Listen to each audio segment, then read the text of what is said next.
Hello, my friends at Pine Island United Methodist Church. This is Eric McCrae with a special video, a special update. I want to give you an update on the status of our worship services.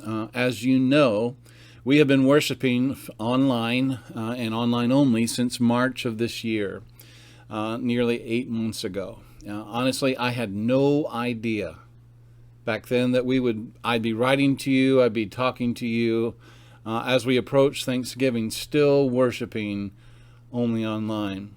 This pandemic has been more devastating and more difficult to deal with than any of us imagined. Today, I regrettably inform you that this struggle continues. We will not be worshiping in person until at least January of 2021. The exception to that is that we will gather in our parking lot on Christmas Eve at 6 p.m. for a candlelight service so that we can celebrate Christmas together. It will also be live streamed. I informed the leadership team of this earlier this week, and we will continue to worship online every Sunday at 10 o'clock on Facebook Live. You can also view our worship services on YouTube at any time. If you miss us on Sunday morning, you can watch any of our previous online worship services by going to our website, www.pineislandmethodist.com.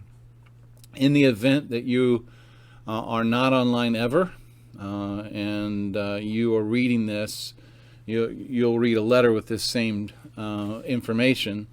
You can also send a request, and you can also pass this on to anybody that you know that isn't online. In fact, we would love your help in passing that on. You can request a DVD of any of our services, and we even have DVD players for anybody who might not have one but wants to see our service and would be willing to watch it on a DVD. So let me go into some of the reasons for this decision to continue worship only online for now. There are several reasons.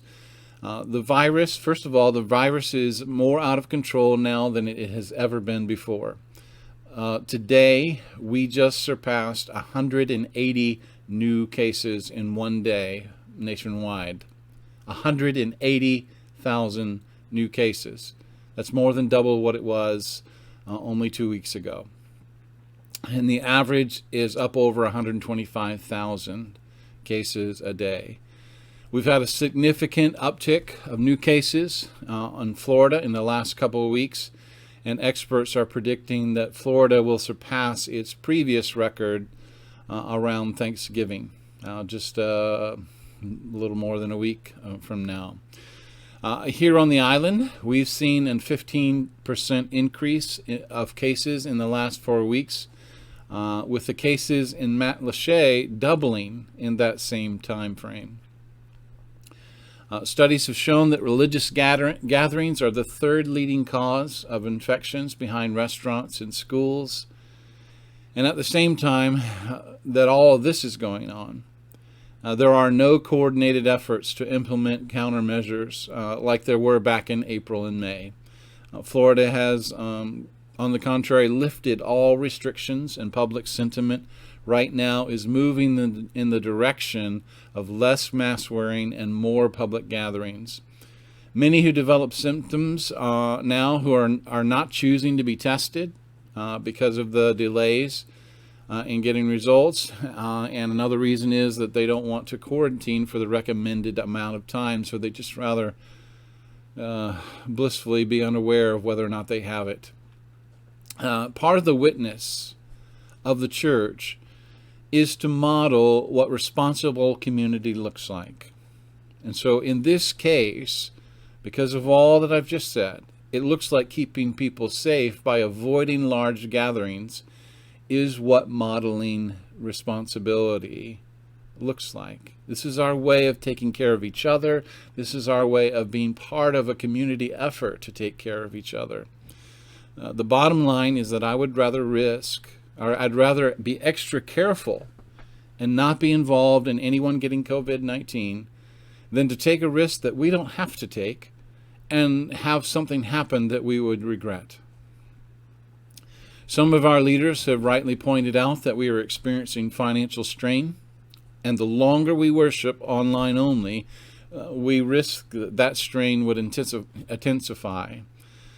This is a vital concern for me as well. We are experiencing a microcosm of the dilemma that our country is facing.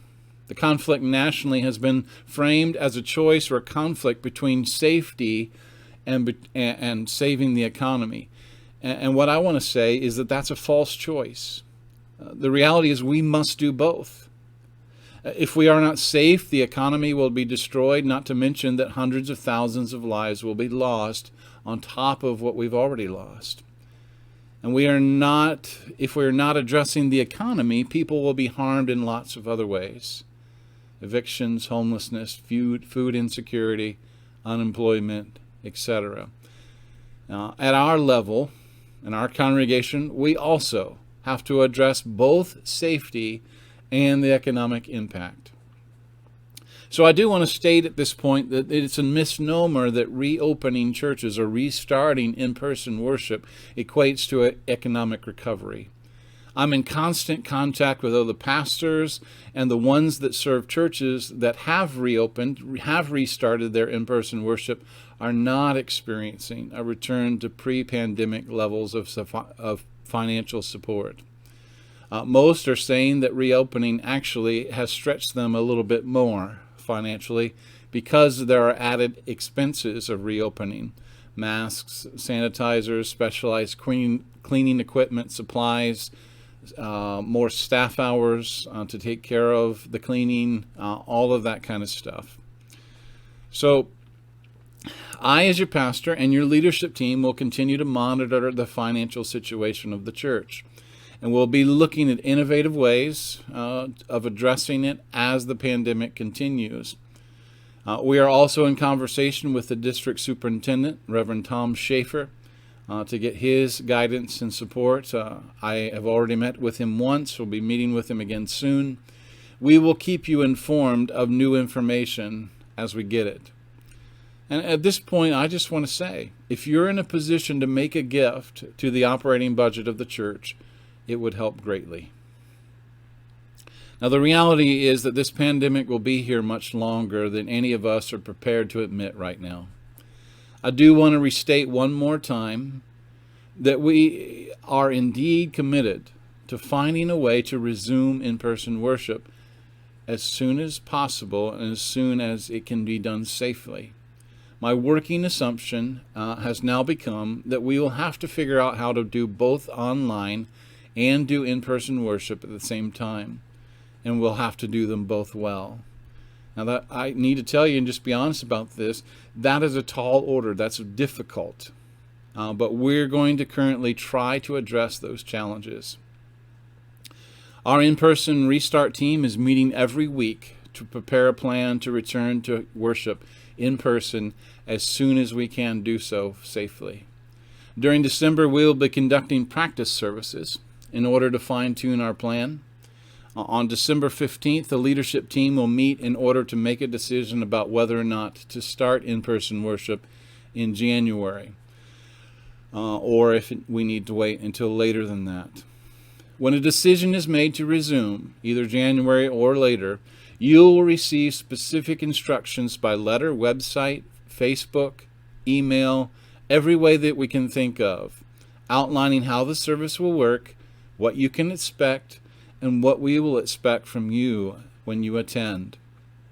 Speaking of the in-person Restart team, they're going to need volunteers, and we're going to be engaged in getting all of our volunteers trained so that when we are ready to start, we can do so quickly. So here are the areas that we need help. We need ushers, and this is, if you've already been an usher in the past, you just need to know you will have to be trained, because the role of usher will be considerably different than it was before. So whether you've done it or not, you'll need to be trained, and so you need to let us know if you'd be willing to serve that way, and we will work to get you some training.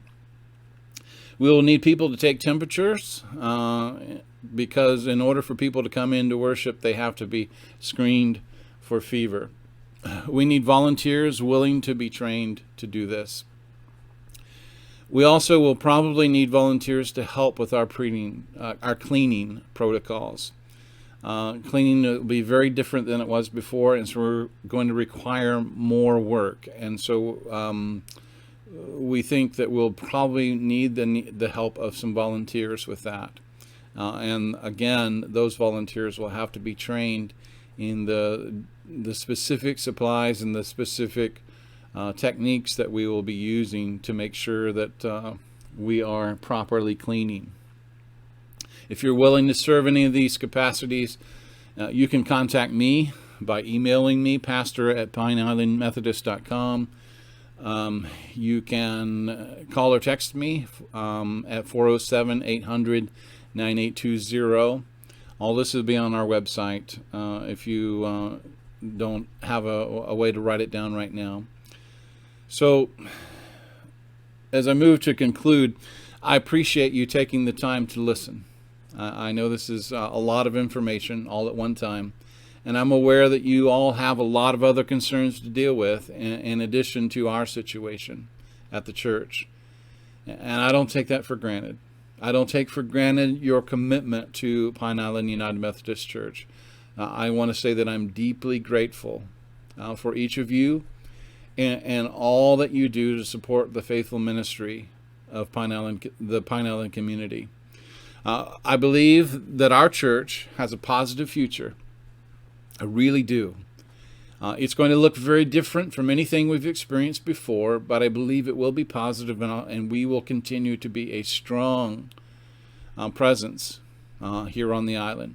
But it's going to take all of us uniting behind God's leading to see that future is realized. I want to remind you, as I often do, that God is good all the time. And all the time, say it with me, God is good.